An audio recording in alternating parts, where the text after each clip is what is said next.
Soyez docile et souple entre les mains de Dieu. Vous savez ce qu'il faut faire pour cela. Se tenir en paix et en tout repos. Ne s'inquiétez jamais et ne se troublez de rien.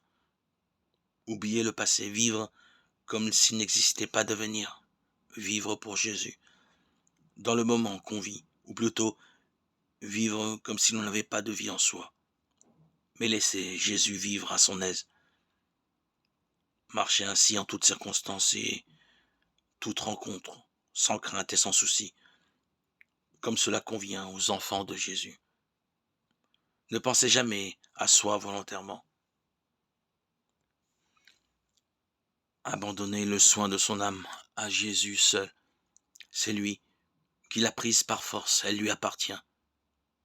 C'est donc à lui d'en avoir soin, puisqu'elle est sa propriété. Ne craignez pas tant le jugement d'un si doux maître. Généralement, bannissez toute crainte et remplacez ce sentiment par l'amour. En tout cela, agissez doucement, suavement, posément, sans vivacité, sans emportement. Faites le mort quand besoin est, marchant ainsi en toute suavité, abandon et pleine confiance. Le temps de cet exil se terminera et Jésus sera à nous, et nous à lui. Alors chacune de nos tribulations sera pour nous une couronne de gloire que nous mettrons sur la tête de Jésus, car toute gloire est à lui seul.